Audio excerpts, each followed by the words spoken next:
نحمده ونصلي على رسوله الكريم اما بعد فقد قال الله تبارك وتعالى في سورة الصف اعوذ بالله من الشيطان الرجيم بسم الله الرحمن الرحيم يا ايها الذين آمنوا كونوا انصار الله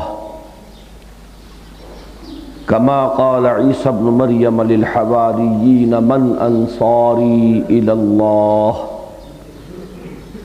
قال الحواريون نحن أنصار الله فآمنت طائفة من بني إسرائيل وكفرت طائفة فأيدنا الذين آمنوا على عدوهم فأصبحوا ظاهرين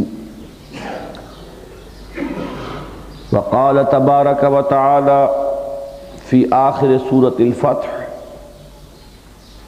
محمد رسول الله والذين معه أشداء على الكفار رحماء بينهم إلى آخر الآية. وقال عز وجل في سورة التوبة إن الله اشترى من المؤمنين أنفسهم وأموالهم بأن لهم الجنة يقاتلون في سبيل الله فيقتلون ويقتلون وعدا عليه حقا في التوراة والإنجيل والقرآن ومن أوفى بعهده من الله فاستبشروا ببيعكم الذي بايعتم به وذلك هو الفوز العظيم. وقال جل وعلا في سورة الفتح إن الذين يبايعونك إنما يبايعون الله يد الله فوق أيديهم فمن نكث فإنما ينكث على نفسه ومن أوفى بما عاهد عليه الله فسيؤتيه أجرا عظيما. وقال عز وجل في نفس السورة لقد رضي الله عن المؤمنين إذ يبايعونك تحت الشجرة فعلم ما في قلوبهم فأنزل السكينة عليهم وأصابهم فتحا قريبا. وقال تبارك وتعالى في سورة الممتحنة يا أيها النبي إذا جاءك المؤمنات يبايعنك على أن لا يشركن بالله شيئا ولا يسرقن ولا يزنين ولا يقتلن أولادهن ولا يأتين ببهتان يفترينه بين أيديهن وأرجلهن ولا يعصينك في معروف فبايعهن واستغفر لهن الله إن الله غفور رحيم. صدق الله العظيم. وعن عبادة بن الصامت رضي الله تعالى عنه قال بايعنا رسول الله صلى الله عليه وسلم على السمع والطاعة في العسر واليسر والمنشة والمكره وعلى عثرة علينا وعلى أن لا ننازع الأمر أهله وعلى أن نقول بالحق أينما كنا لا نخاف في الله لومة لائم.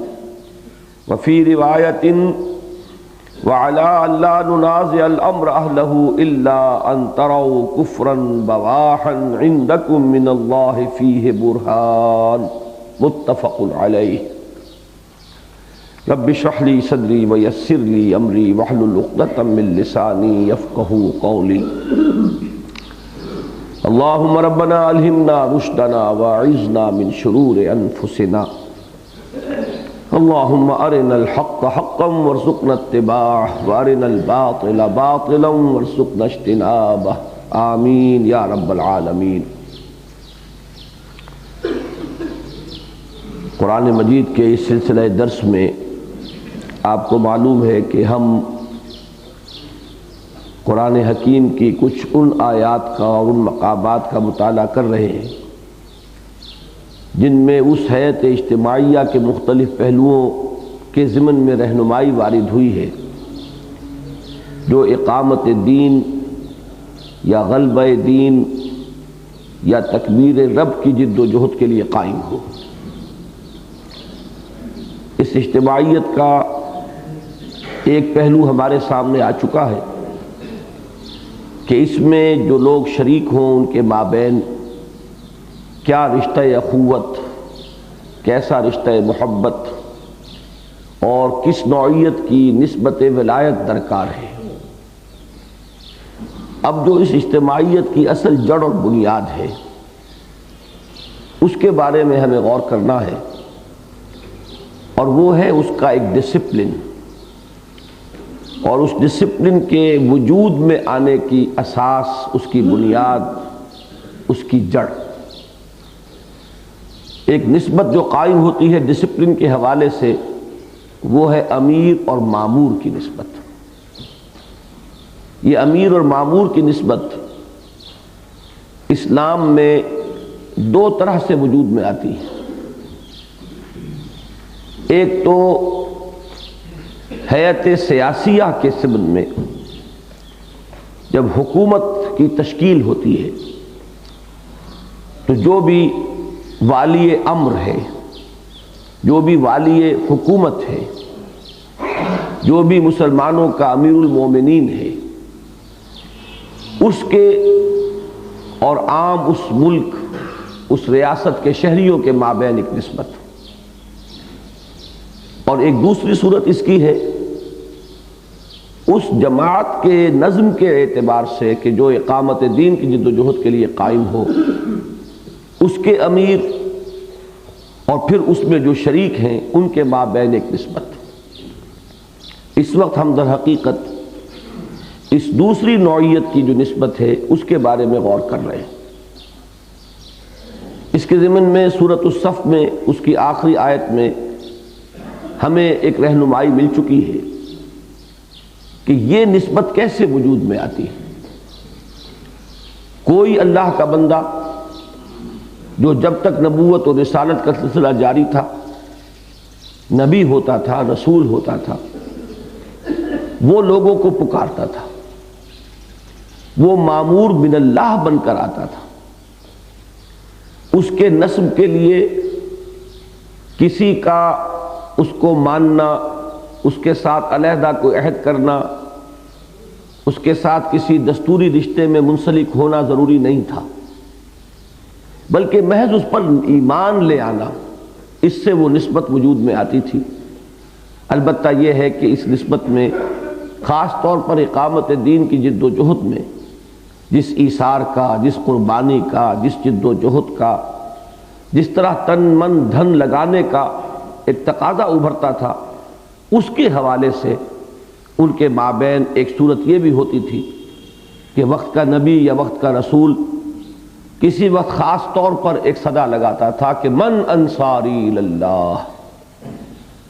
چنانچہ یہ الفاظ جب سورہ آل عمران میں آئے ہیں تو وہاں اس سے پہلے الفاظ یہ ہیں کہ فلما احس عیسیٰ منہم الکفر قال من انصاری اللہ۔ جب عیسیٰ نے ان لوگوں کی طرف سے کفر کی شدت کا احساس کیا، معلوم ہوا کہ اب مقابلہ شدید ہونے والا ہے، اب ایک تصادم کی نوعیت پیدا ہونے والی ہے، تو انہوں نے ایک صدا لگائی من انصاری اللہ، اور حواریین نے اس کا جواب دیا کہ نحن انصار اللہ۔ اس کا مطلب یہ ہے کہ پہلے ایک نسبت ان کے مابین قائم ہو چکی تھی۔ وہ نسبت در حقیقت ایمان کی نسبت تھی کہ حضرت عیسیٰ نے دعویٰ نبوت کا کیا، جنہوں نے ان کی تصدیق کی وہ ان کے ساتھی بن گئے، وہ فطری طور پر ان کے تابع ہو گئے، منطقی طور پر ان پر حضرت عیسیٰ کی اطاعت واجب ہو گئی۔ لیکن یہ کہ جب وہ مرحلہ آیا جبکہ محسوس ہوا کہ اب شدید کشمکش کا آغاز ہونے والا ہے، تو انہوں نے خاص طور پر ایک ندا لگائی من انصاری اللہ، جس کا ایک مثبت جواب ان کے حواریین نے دیا۔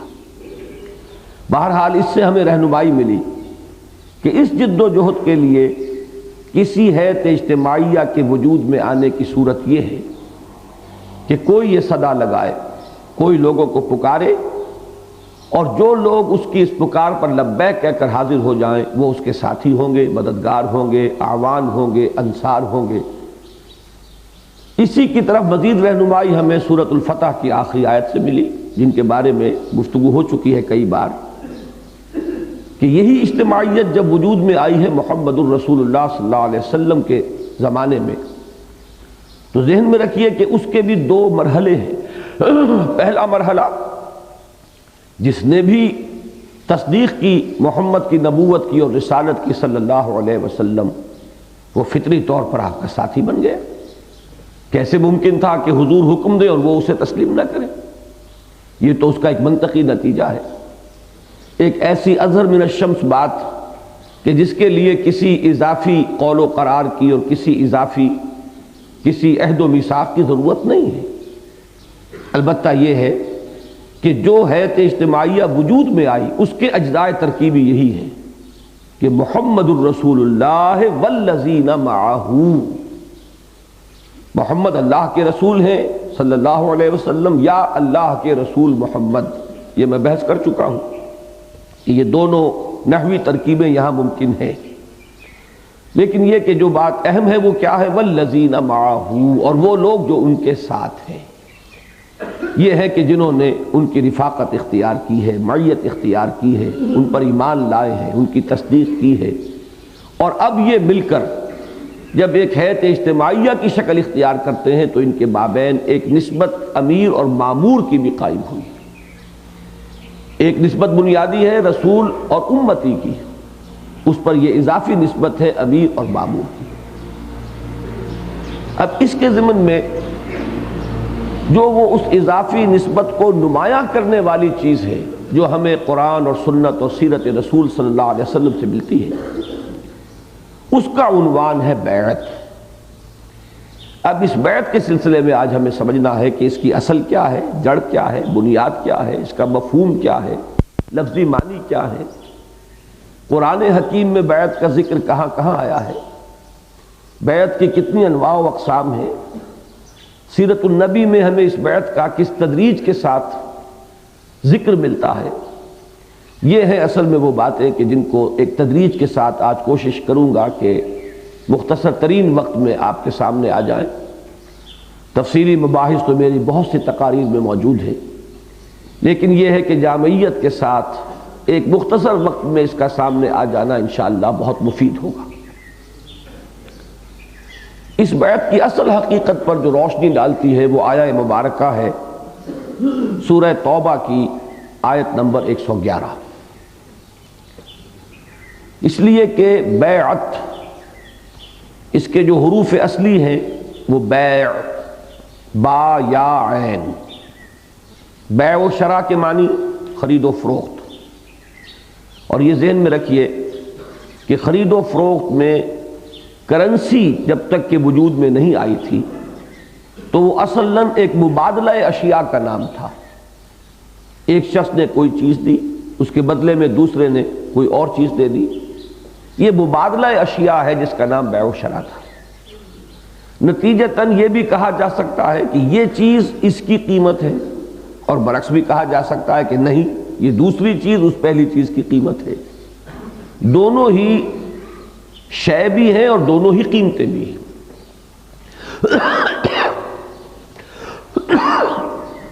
البتہ عربی زبان میں اس بیع اور شرع کے دو طرفہ الفاظ کا استعمال جو ہے وہ موجود ہے۔ شرع کے معنی ہو جائیں گے بیچنا، اشترا باب افتعال سے آئے گا خریدنا۔ وَمِنَ النَّاسِ مَن يَشْرِي نَفْسَهُ ابْتِغَاءَ مَرْضَاتِ اللَّهِ، لوگوں میں ایسے بھی ہیں جو بیچتے ہیں اپنی جانیں اللہ کی رضا کی تلاش میں۔ یہاں ہوا شرع یشری، بیچنا، یہاں لفظ آ رہا اشترا یشتری، باب افتعال میں آئے گا تو خریدنا۔ اسی طرح لفظ بیع جو ہے وہ غالب استعمال کے اعتبار سے فروخت کرنے کے مفہوم میں آتا ہے۔ بائع اور مشتری یہ الفاظ ہمارے ہاں عام طور پر مستعمل ہیں۔ بائع وہ ہے جو بیچ رہا ہے، لیکن جب یہ باب تفاعل یا باب مفاعلہ میں آئے گا، ان دونوں ابواب میں ایک خاصہ تو پیدا ہو جاتا ہے اضافی مبادلے کا، اور ایک دو فریقوں کے مابین کسی معاملے کا وجود میں آنا، جوہد سے مجاہدہ اور قتل سے مقاتلہ، تو بیع سے مبایعہ، یہ باب مفاعلہ ہوا۔ اب مبایعہ میں دو فریق جب شریک ہو جائیں گے تو پھر وہی شکل مبادلے کی آ گئی کہ اشیاء کا تبادلہ ہے، اور اس دور میں آ کر وہ در حقیقت صرف اس وجہ سے کہ کرنسی ایک علیحدہ شے معین ہو گئی ہے تو کرنسی سے کسی شے کا مبادلہ ہے۔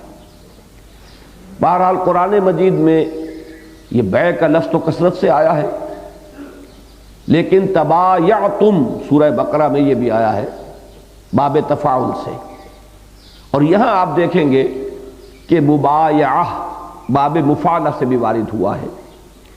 تو یہ در حقیقت مبادلہ، لین دین ہماری زبان میں اس کے لیے سادہ ترین لفظ ہے۔ اب اس میں ایک بات اور نوٹ کر لیجیے آگے چلنے سے پہلے، ایک تو بیع ہے کہ جو ہو گئی، نقد بیع، چیزوں کا تبادلہ ہو گیا یا کرنسی سے کسی شے کا مبادلہ ہو گیا۔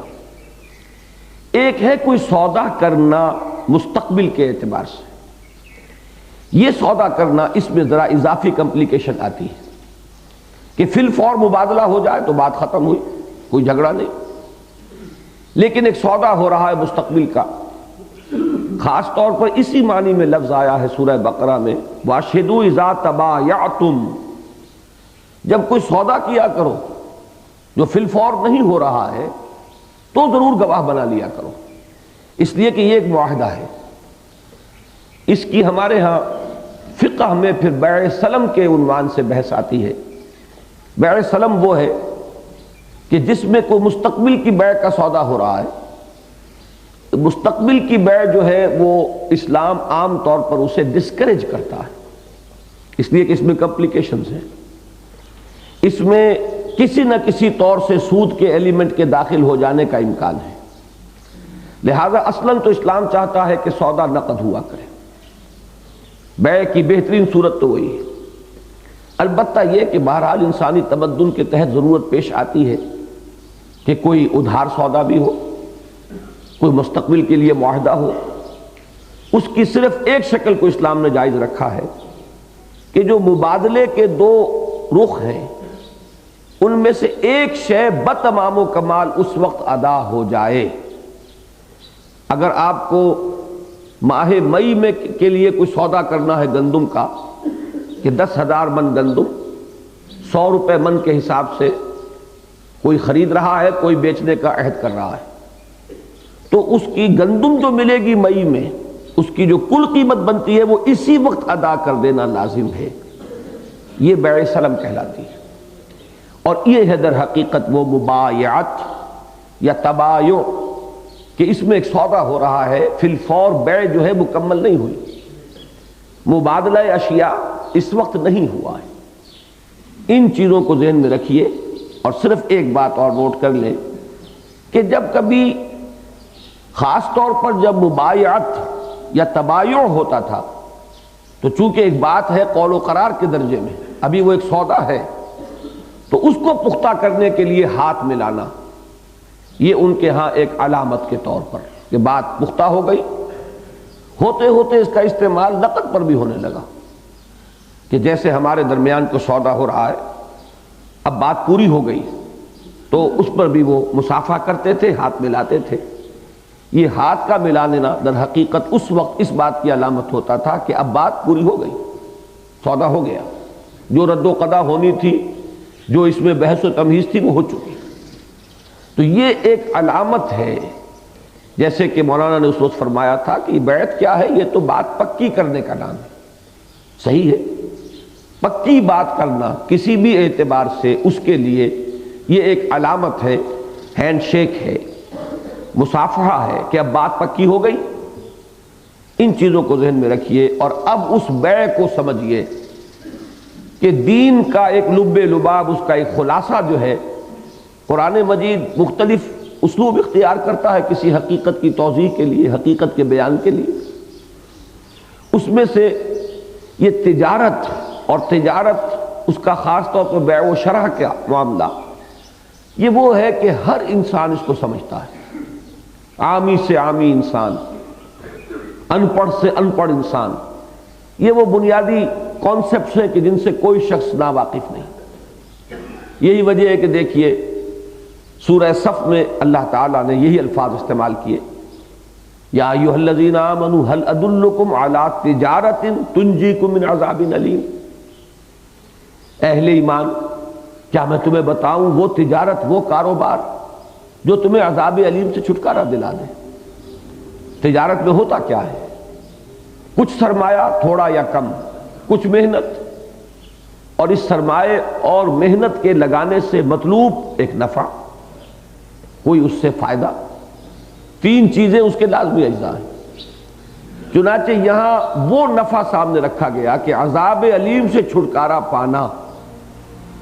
اس نفع کو حاصل کرنا چاہتے ہو تو ایک تجارت کرنی پڑے گی، اور جیسے تم تجارت میں سرمایہ بھی لگاتے ہو اور محنت بھی کرتے ہو، اسی طریقے سے اس تجارت میں بھی سرمایہ بھی لگے گا، محنت بھی لگے گی. تؤمنون باللہ ورسولہ وتجاہدون فی سبیل اللہ باموالکم وانفسکم. ایمان پختہ رکھو اللہ پر اور اس کے رسول پر، اور جہاد کرو اللہ کی راہ میں، اور کھپاؤ اس میں اپنے مال بھی اپنی جانیں بھی. ذالکم خیر لکم ان کنتم تعلمون. یہی تمہارے حق میں بہتر ہے اگر تم سمجھو. اب یہ وہ اسلوب ہے کہ جس کو عامی سے عامی انسان سمجھ جائے گا. اس لیے کہ یہ تصورات جو ہیں ان کو سمجھنے کے لیے کسی منطق کو پڑھنے کی ضرورت نہیں، کسی فلسفے کو پڑھنے کی ضرورت نہیں. یہ بنیادی تصورات ہیں جن کو ہر انسان جانتا ہے. وہی انداز یہاں اختیار کیا. ویسے ایک بات میں آپ کو سنا چکا ہوں، وَمِنَ النَّاسِ مَن يَشْرِي نَفْسَهُ. لوگوں میں سے وہ بھی ہیں جو اپنی جانیں بیچتے ہیں، اپنی صلاحیتیں، اپنی توانائیاں، اپنی قوتیں، اپنے اوقات بیچتے ہیں. کس لیے؟ اللہ کی رضا جوئی کے لیے. یہ ایک حدیث میں آیا ہے، بڑا پیارا انداز ہے، کل نفس یغدو فبائع نفسہ. انسانوں میں وہ بھی ہیں، ہر انسان جو صبح ہوتی ہے، جب وہ صبح کرتا ہے تو وہ اپنے آپ کو بیچنا شروع کرتا ہے. وہ لگا رہا ہے کہیں کسی دفتر میں اپنی صلاحیتوں کو کھپا رہا ہے، اپنا وقت صرف کر رہا ہے، کہیں کسی کھیت میں محنت کر رہا ہے، اپنی توانائیاں کھپا رہا ہے، اپنا خون پسینہ کر رہا ہے. فبائع نفسہ، شام تک وہ اپنے آپ کو بیچ رہا ہوتا ہے. البتہ یہ کہ اس کا نتیجہ مختلف نکلتا ہے.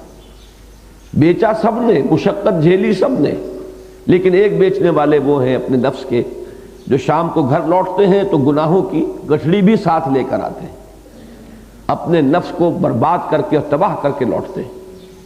اسے جہنم کا پروانہ اس کے لیے حاصل کر کے واپس آتے ہیں. اور ایک وہ بھی ہے کہ جو جہنم سے رہائی کا پروانہ لے کر آتے ہیں، فَمُوتِقُهَا وَمُوبِقُهَا. وہ بھی ہے جو گردن کو چھڑا کر لاتے ہیں، اور وہ بھی ہے کہ جو اس کو ہلاکت کے حوالے کر کے آتے ہیں. تو وہی انداز یہاں ہے دین کی اس کلی حقیقت کو ظاہر کرنے کے لیے. ان اللہ اشترا، وہاں یشری تھا، یہاں اشترا یشتری سے آیا ہے. یقیناً اللہ نے خرید لیے ہیں من المؤمنین، اہل ایمان سے، انفسہم و اموالہم، ان کی جانیں بھی ان کے مال بھی، بان لہم الجنہ، جنت کے عوض، بسبب اس کے کہ ان کے لیے جنت ہے. لفظی ترجمہ یہ ہوگا. اب یہ آپ جان لیجئے یہ بیع سلم ہوگی، یہ نقد مبادلہ یہاں نہیں ہو رہا. جنت آخرت میں ملے گی، جان مال یہاں دینی ہے، حوالے کرنی ہے. بیع سلم اسی لیے کہتے ہیں کہ کسی شے کو سپرد کر دینا. تسلیم کسے کہتے ہیں؟ سپرد کر دینا، حوالگی. تو ایک طرف سے چونکہ شے حوالے کر دی جاتی ہے، قیمت حوالے کر دی گئی، گندم مئی میں ملے گی. ایک طرف کا جو ہے پہلو وہ مکمل حوالے ہو جائے اس کی تسلیم ہو چکے، وہ بیع سلم ہے۔ اب اس کا جو بھی دوسرا جو اس کا عوض ہے وہ کسی وقت معینہ پر ملے گا۔ تو یہ ایک مبایعت ہوئی، یہ ایک تبایع ہوا، اس میں ایک سودا ہو رہا ہے بالفعل یا فی الفور، اس وقت مبادلہ مکمل نہیں ہو رہا۔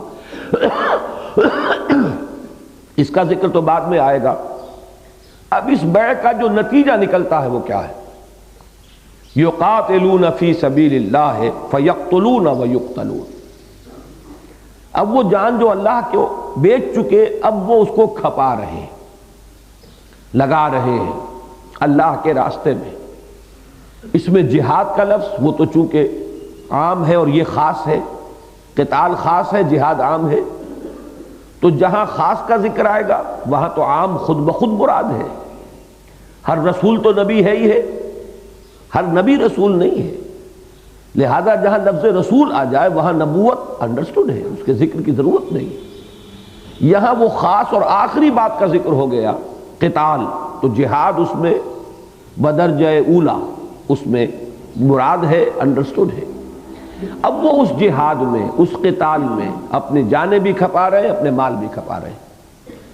پھر یہ کہ قتال میں ویسے تو یہ کہ مال بھی انڈرسٹوڈ ہے، لیکن سب سے قیمتی متاع انسان کے پاس جان ہے۔ جب وہ اس کو ہتھیلی پر رکھ کر حاضر ہو جاتا ہے تو جس کو برسبیل تغلیب کہتے ہیں، اس کی روح سے یہاں از خود مال بھی مراد ہو گیا۔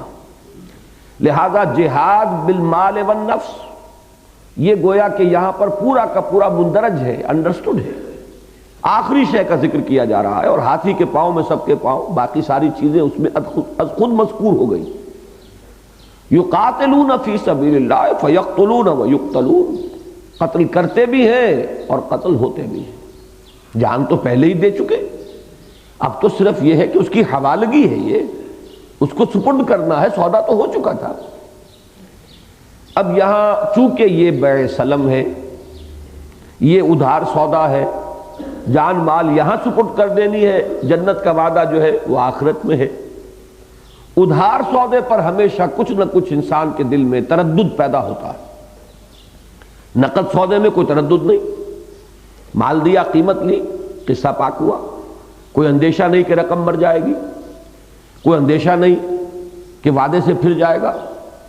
لیکن جہاں بھی ادھار کا معاملہ آئے گا وہاں یقیناً ایک تردد۔ اب یہ ادھار تو ہے بھی اتنا بڑا ادھار کہ یہاں تو صرف سالوں کا اور مہینوں کا مسئلہ نہیں ہے، ایک عالم اور دوسرے عالم کا فرق ہے۔ اگرچہ اس عالم سے اس عالم میں منتقلی اس وقت بھی ہو سکتی ہے فی الفور، اور یہ بھی ہو سکتا ہے کہ اس میں وقت لگ جائے۔ اللہ تعالیٰ ابھی اس دنیا میں ہمیں نہیں معلوم کہ اور کتنے عرصے یہاں ہمارا رکھنا اس کی حکمت میں ہے، اس کے فیصلے میں ہے۔ لہذا یہ جو ادھار سودا ہے، اس پر طبیعت میں ایک اضطراب کا پیدا ہونا اور طبیعت میں ایک تردد کا پیدا ہونا طبعی اور فطری ہے۔ اور پھر یہ وہ چیز ہے کہ جس پر شیطان کو موقع ملتا ہے، وسوسہ اندازی کرتا ہے۔ اگر تو نقد معاملہ ہو جائے تو وہ کہاں وسوسہ اندازی کرے گا، سودا ہو گیا، لین دین ہو چکا۔ لیکن پتہ نہیں، تم تو یہاں سب کچھ اپنا کھپا رہے ہو، پتہ نہیں وہ آخرت ہوگی بھی کہ نہیں ہوگی۔ تم نے یہ کسی پر اعتماد کر کے فیصلہ کیا ہے، لیکن یہ کہ پتہ نہیں واقعہ کیا ہے، ہوگا کہ نہیں ہوگا۔ یہ ہے اصل میں وہ دغدغہ، اس کو ذہن میں سمجھ لیجئے، شیطان کا یہ ڈالا ہوا وسوسہ۔ اس کو پس منظر میں رکھیں گے تب سمجھ میں آئے گا کہ اتنا ایمفیسس یہاں کیوں دیا جا رہا، اتنی تاکید کیوں کی جا رہی ہے۔ وعدن علیہ حقا فی التوراۃ والانجیل والقرآن، یہ وعدہ اللہ کے ذمے ہے، ثابت شدنی، قطعی، یقینی، حتمی۔ وعدن علیہ حقا، اب یہ اعلیٰ کا جو یہاں صلہ آیا ہے اس میں جو زور ہے اس کے ذمے ہے، اور یہ وعدہ اس پر ثابت ہے، یہ قطعی ہے، یہ حتمی ہے، یہ یقینی ہے۔ 3 مرتبہ توثیق ہو چکی اس کی، اور 3 کیا، یہ تو سینکڑوں مرتبہ ہوئی، ہزاروں مرتبہ ہوئی، لاکھوں مرتبہ ہوئی۔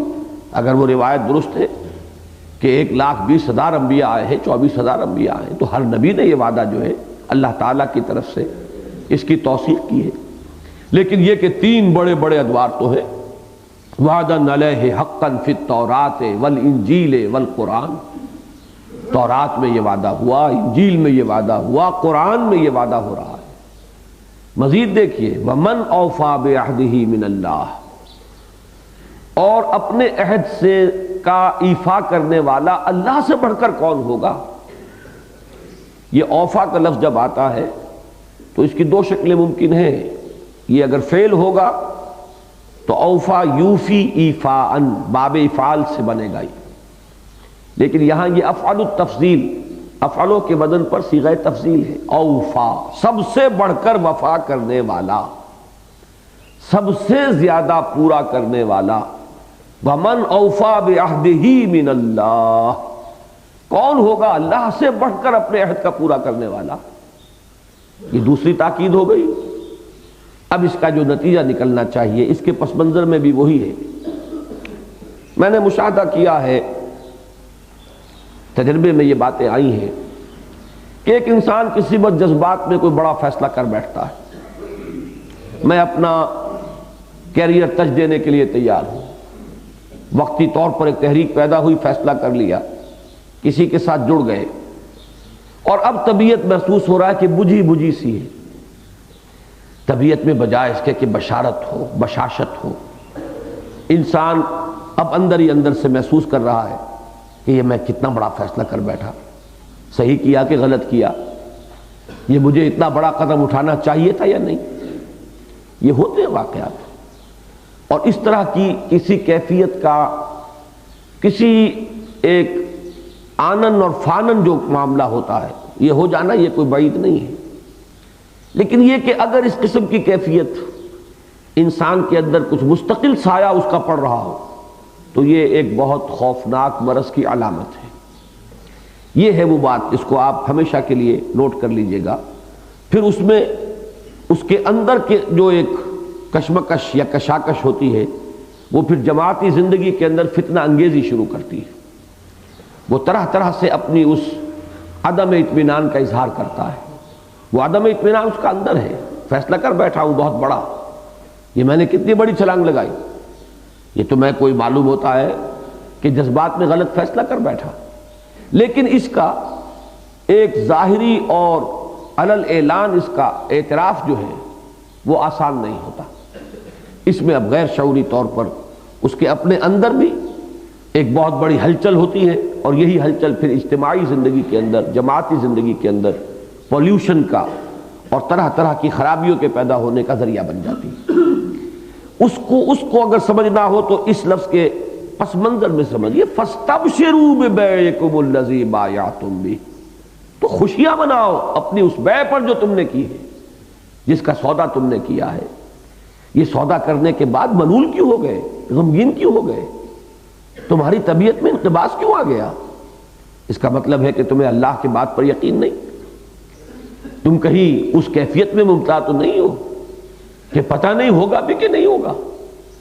یہ یقین جو ہے یہ ہے در حقیقت جس کی کمی کا اظہار ہو رہا ہے، یا تمہارا ابھی وہ جو ایک ویلیو سٹرکچر کا معاملہ ہے وہ ابھی واقعتاً پختہ نہیں ہوا تھا۔ یہ بات تم نے شعوری طور پر طے نہیں کی تھی کہ ہم شعوری طور پر فیصلہ کر رہے ہیں کہ دنیا دے کر آخرت قبول، ترجیح ہے آخرت، ایثار، کلا بل تؤثرون الحیات الدنیا والآخرۃ خیر وابقیٰ، تم اس دنیا کی زندگی کو ترجیح دیتے ہو، حالانکہ آخرت بہتر بھی ہے، باقی رہنے والی بھی ہے۔ لیکن یہ بات جو ہے اس پر دل کا ٹھک جانا ہی تو اصل ہے بات۔ ایک وقت میں انسان اس کو قبول کر لے، اختیار کر لے، یہ اور ہے، اور ایک اس پر دل کا جم جانا ہے، دل کا ٹھک جانا ہے۔ یہی جم جانا، یہی ٹھک جانا، یہ سورہ حامیم السجدہ کا جو ہمارا درس ہے اس کا جو ابتدا ہے وہ یہی تو ہے، ان الذین قالوا ربنا اللہ ثم استقاموا۔ یہ استقامت عملی جو ہے در حقیقت اس استقامت قلبی کا نتیجہ ہوتی ہے۔ جنہوں نے کہا کہ ہمارا رب اللہ ہے، پھر اس پر جم گئے، بالفعل جم جانا اسی وقت ممکن ہوگا جبکہ دل ٹھک چکا۔ اسی کو حضور نے فرمایا قل آمنت باللہ ثم استقم، کہو کہ میں ایمان لایا اللہ پر تو اس پر جم جاؤ۔ جہاں یہ استقامت باطنی نہیں ہوتی، جہاں ایمان میں ذوف ہوتا ہے، استقامت باطنی نہیں ہوگی، استقامت باطنی نہیں ہوگی تو اب انشرا کیسے ہوگا؟ آدمی ہو سکتا ہے کہ وعدہ کر بیٹھا ہوں، لگا بندھا چل بھی رہا ہے، کچھ اپنی اس عزت نفس کے تحفظ میں کچھ نہ کچھ بھاگ دوڑ بھی کر رہا ہے، کبھی کوئی بات مان بھی لیتا ہے، لیکن وہ اندر کی کیفیت وہ نہیں ہے جس میں بشاشت، جس میں استبشار۔ چنانچہ سورہ حامی میں سجدہ میں بھی الفاظ کیا ہیں؟ ان الذین قالوا ربنا اللہ ثم استقاموا تتنزل علیہم الملائکۃ الا تخافوا ولا تحزنوا وابشروا بالجنۃ التی کنتم توعدون۔ یہاں پر بھی وہی بات ہے، فاستبشروا ببیعکم الذی بایعتم بہ، خوشیاں مناؤ، تمہارے تو چہرے دمکنے چاہیے، تمہیں تو اس پر ایک جشن منانا چاہیے۔ تم نے وہ سودا کیا کہ جس سے بڑا سودا کوئی نہیں، تم نے اپنی جسم و جان کی وہ قیمت وصول کی ہے کہ جس سے بڑی قیمت کوئی نہیں، جنت کے ساتھ سودا کیا ہے۔ فاستبشروا ببیعکم الذی بایعتم بہ، تم نے جو سودا کیا ہے اپنے جان اور مال کا، اس کی جتنی بڑی قیمت تمہیں ملی ہے اس پر تو تمہیں خوش ہونا چاہیے۔ وَذَلِكَ هُوَ الْفَوْزُ الْعَظِيمُ، اور جان لو کہ یہی ہے بڑی کامیابی، دنیا کا کوئی سودا وہ نہیں ہے جو اس کے مقابلے میں آ سکے، دنیا و ما فیہا اس کے مقابلے میں ہیچ ہے۔ یہ ہے اصل وہ بیع، جہاد قتال کے لیے، اقامت دین کی جد و جہد کے لیے، جہاد و قتال اس اقامت دین کی جد و جہد کا جامع عنوان ہے، اس میں جان کھپتی ہے، مال کھپتا ہے، یہاں تک کہ جان کے جانے کا بھی رسک لے کر آدمی کو میدان میں اترنا پڑتا ہے۔ اس کے لیے یہ سودا شعوری طور پر پہلے کر لیا گیا ہو اور اس پر دل ٹھک چکا ہو تو گاڑی سموتھلی چلے گی، ہمواری کے ساتھ رواں دواں رہے گی۔ اگر یہاں اس میں کوئی کمی ہے تو پھر قدم قدم پر رکاوٹ آئے گی، وہ رکاوٹ اندرونی ہوتی ہے، داخلی ہوتی ہے، جس کا ظہور خارج میں بھی ہو کر رہے گا۔ اب یہاں آگے چلیے کہ اللہ ہے در حقیقت مشتری، خریدنے والا، اور بندہ مومن ہے بائع، بیچنے والا۔ مبایعت ان کے مابین ہے، لیکن عالم واقعہ میں بالفعل اللہ تعالی، ہم یہ بھی کہہ سکتے ہیں ہم سے غیب میں ہے یا ہم اس سے غیب میں ہے، لہذا اب جو بالفعل یہ معاملہ ہوتا ہے، یہ کوئی دنیا میں جو اس کے نمائندے کی حیثیت سے یہ سودا کرے گا، یہ نمائندہ جب تک نبوت اور رسالت جاری رہی وہ نبی اور رسول، آئندہ اب یہ نمائندہ کوئی بھی جو علی منہاج النبوہ، اسی راستے پر جو دین کی دعوت کے لیے کھڑا ہو، اقامت کا ایک اس کے لیے کمر کس کے میدان میں آئے اور ندا لگائے من انصاری اللہ، کون ہے میرا مددگار اللہ کے اس راستے میں، ان کے مابین اب یہ معاہدہ ہوگا، وہ مصافحہ ہوگا، بات پختہ کرنے کے لیے علامت کے طور پر مصافحہ بھی اس میں ہوگا۔ وہ مصافحہ ہے جس کا ذکر اب ہو رہا ہے سورہ فتح میں۔ اب ایک نسبت دیکھیے قائم ہو گئی، چونکہ ہم نے موضوعات کے اعتبار سے ان آیات کا انتخاب کیا ہے، تو وہ جو آخری آیت شروع ہوتی ہے محمد الرسول اللہ والذین معہ، یہ جو نسبت ان کے مابین قائم ہوئی ہے، وہ نسبت جو ہے اس نے جو شکل اختیار کی ہے ظاہری، وہ بیعت کی شکل ہے کہ جو صحابہ کرام نے محمد الرسول اللہ سے کی صلی اللہ علیہ وسلم۔ اگرچہ یہ بات میں نے بارہا کہی، اب پھر دہرا رہا ہوں کہ حضور کے معاملے میں، کسی نبی کے معاملے میں اس کی چندہ ضرورت نہیں ہے، اس سے اہم تر نسبت قائم ہے، موجود ہے نبی اور امتی کی، رسول اور امتی، امتی ہر حال میں مطیع ہے۔ وہ تو ہمارا تصور اب بگڑ گیا نا امتی کا، لیکن آپ تصور کیجئے صحابہ کرام کا، کیا کسی شخص کو اشتباہ ہو سکتا تھا اس میں کہ محمد کو رسول مان لینے کا مطلب کیا ہے؟ آپ کو مطاع ماننا، یہ تو سابقہ انبیاء کرام کی بھی تمام دعوت قرآن مجید میں آئی ہے، ان اعبدوا اللہ واطیعون، اللہ کی بندگی کرو، پرستش کرو اور میری اطاعت کرو۔ یہ سورہ شعراء کے اندر حضرت نوح، حضرت ہود، حضرت صالح، حضرت موسیٰ، حضرت شعیب، سب کی بات آئی، ان اعبدوا اللہ واطیعون، اللہ کی پرستش، اللہ کی بندگی کرو اور میری اطاعت کرو۔ اس اعتبار سے وہاں تو وہ نسبت جو ہے اصل بنیادی کہیں زیادہ قوی اور مضبوط موجود ہے، لیکن میں اس بات پر پوری طرح انشراح صدر رکھتا ہوں کہ بیعت کا معاملہ حضور نے جو کیا ہے وہ امت کی رہنمائی کے لیے کیا ہے، آپ کو قطعاً ضرورت نہیں تھی بیعت کی، لیکن یہ کہ آئندہ تو یہ نبی اور امتی کی نسبت تو قائم نہیں ہوگی، وہ تو ہمیشہ ہمیشہ کے لیے قائم ہو چکی، محمد الرسول اللہ، اور جو بھی کلمہ گو ہے اس کے مابین تا قیام قیامت نسبت ہی رہے گی، لیکن کوئی عملی جد و جہد ہوگی، وہ اجتماعیت تشکیل پائے گی، وہ تعیین ہوگی کہ کون لوگ آوان و انصار ہیں، وہ معین ہوگا کہ کتنی ہماری قوت ہے، اس کے لیے کوئی نہ کوئی تو ایک علامت، اس کا کوئی نظام ہونا لازم ہے۔ یہ ہے وہ نسبت بیعت کے جو اب چلی ہے امت کے اندر، پوری امت کی تاریخ میں آپ کو نظر آئے گا جو اجتماعی حیت وجود میں آئی اس کی بلند ترین صورت، نمایاں ترین صورت حکومت کا قیام ہے، وہ بھی بیعت، اس کی خفی ترین صورت سلسلہ ارشاد و اصلاح ہے، وہ بھی بیعت، حکومت کے خلاف بغاوت ہے تو بھی بیعت، کوئی اجتماعیت جس کا نام ہے وہ اجتماعیت در حقیقت وجود میں آتی ہے اسلام میں بیعت کی بنیاد پر۔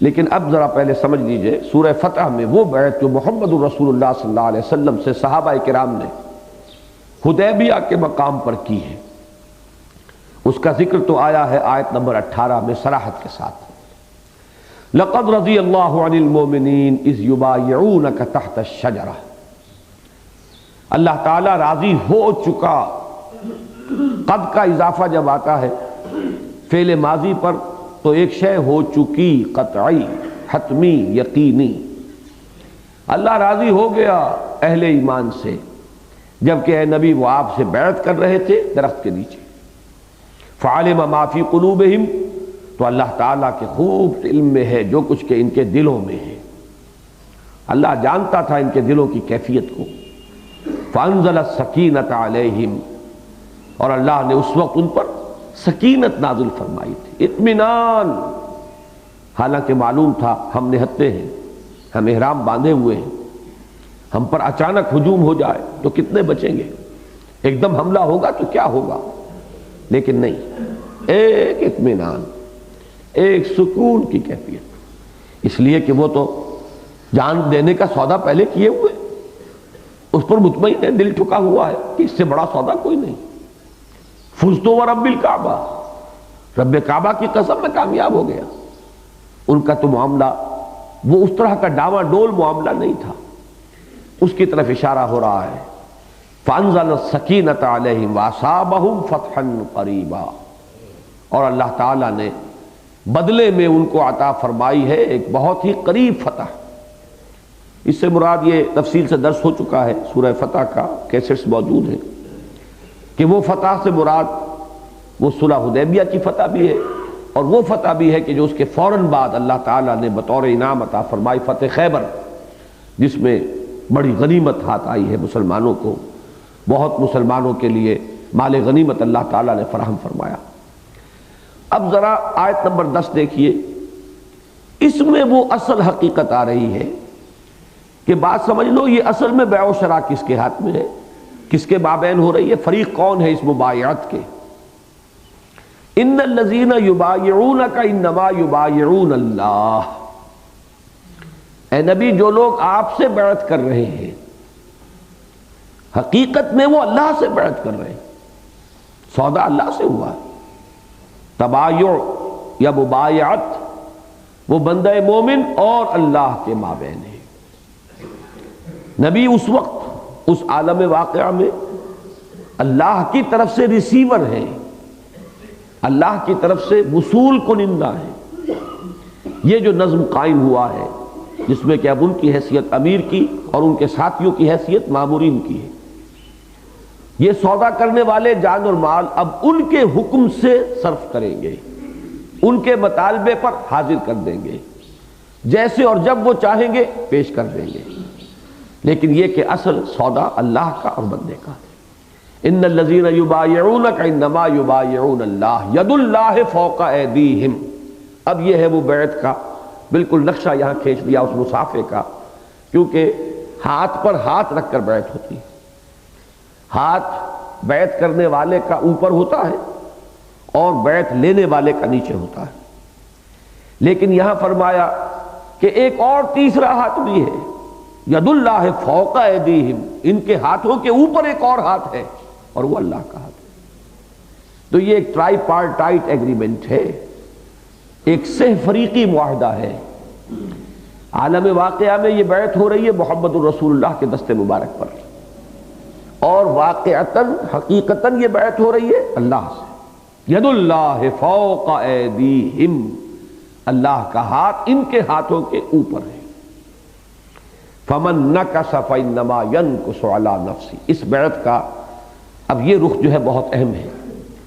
تو جو کوئی اس سے پھر جائے گا، اور اس پہ نوٹ کیجئے عربی زبان میں حروف کے اعتبار سے جو الفاظ مماثل ہوتے ہیں، مشابہ ہوتے ہیں، ان کے معانی میں اور ان کی حقیقت میں بھی ایک بہت گہرا ربط ہوتا ہے، اور ثقالت اور لطافت کا جو ہے اس کی بھی ایک نسبت ہوتی ہے۔ اب نقض، نون بڑا قاف اور ضاد، نقض، نقض کے معنی توڑ دینا، ختم کر دینا۔ نقض میثاق، فبما نقضہم میثاقہم، یہ اپنے عہدوں کو، اپنے معاہدوں کو توڑتے رہے۔ نقض عہد، نقض میثاق، نقض غزل، ولا تکونوا کاللتی نقضت غزلها من بعد قوۃ انکاسا، اس بڑھیا کے مانند نہ بن جاؤ جس نے محنت سے کاتا ہوا سوت جو ہے اس کو توڑ دیا اور اس کے ٹکڑے ٹکڑے کر دیے۔ یہ لفظ کیا ہے؟ نقص۔ نون وہی ہے لیکن اب قاف کی بجائے چھوٹا کاف، ضاد ثقیل لفظ ہے، حرف ہے، اس کی بجائے سا، نقص۔ نقص کے معنی کیا ہے؟ یہ بھی توڑ دینا، لیکن یہ خفیف ہے، یعنی ایک اعلانیہ بات نہیں ہے، اندر ہی اندر ٹوٹ رہا ہے، قول و قرار سے انسان پھر رہا ہے، اندر ہی اندر پسپائی ہو رہی ہے، علل اعلان نہیں ہے۔ وہی بات جو میں نے ارتداد میں عرض کی تھی، ایک ارتداد ظاہری ہے، کھلم کھلا ہے، اس کے اوپر تو قاضی کا حکم لگے گا، مفتی کا فتویٰ لگے گا اور اس کے اوپر حد جاری ہو جائے گی۔ ایک وہ ارتداد ہے جو اندر ہی اندر ہو رہا ہے، ایک پسپائی ہے، ریٹریٹ ہے، اپنے نقش قدم سے آدمی لوٹ رہا ہے۔ یہ جو ہے یہ اندر ہی اندر والا یہ ہے نفاق۔ نفاق پر قاضی کا حکم نہیں لگ سکتا، نفاق پر مفتی کا فتویٰ نہیں چل سکتا، نفاق پر تو محمد الرسول اللہ صلی اللہ علیہ وسلم نے کوئی اجرا نہیں کیا کسی حکم کا۔ یہ تو ایک باطنی حقیقت ہے، اس سے زیادہ جو ہے وہ کسی بھی فقیہ یا کسی مفتی یا کسی قاضی کے موضوع کے اندر شامل نہیں ہوگا۔ یہی معاملہ یہاں نقص کا ہے، فمن نکث فانما ینکث علی نفسہ۔ لیکن اب اس کی رہنمائی تو دی جا رہی ہے، اپنے آپ کو ٹٹولتے رہا کرو، دیکھتے رہا کرو، جسے ہم اپنے محاورے میں کہتے ہیں اپنے گریبانوں میں جھانکتے رہا کرو، اپنے اس عہد پر قائم ہو، اس پر ڈٹے ہوئے ہو، اس پر انشراح ہے، اس پر انبساط ہے، اس پر استبشار ہے یا انقباض ہو چکا ہے، کہیں پسپائی تو نہیں کر چکے، اندر ہی اندر کہیں اس قول و قرار کی خلاف ورزی تو نہیں ہو رہی۔ فمن نکث فانما ینکث علی نفسہ، جو کوئی بھی یہ شکل اختیار کرے گا وہ در حقیقت اپنے اوپر سارا وبال لے گا، اس لیے کہ جس کے ہاتھ پر بیعت کی جا رہی ہے اس نے تو کوئی چیز آپ سے طے ہی نہیں کی، سودا تو آپ کا ہوا تھا اللہ کے ساتھ، قیمت اس نے دینی ہے، اس نے نہیں دینی۔ محمد الرسول اللہ نے تمہیں کوئی قیمت نہیں دینی، قیمت تو اللہ سے لوگے، عہد و قول و قرار اور تبایع اور مبایعت تو اللہ سے ہوئی ہے، تم نے عہد کیا ہے، تم اپنے عہد سے پھرے تو سارا وبال اپنے اوپر لوگے، ان کا کوئی نقصان نہیں، انہیں کوئی کسی طرح کا غضب نہیں پہنچے گا، اس میں انہوں نے کوئی ذمہ داری نہیں لی ہے۔ ذمہ داری ساری تمہاری ہے. فمن نکث فانما ينکث علی نفسہ. اب یہاں وہ لفظ اوفا آ گیا ہے، اوفا یوفی ایفان.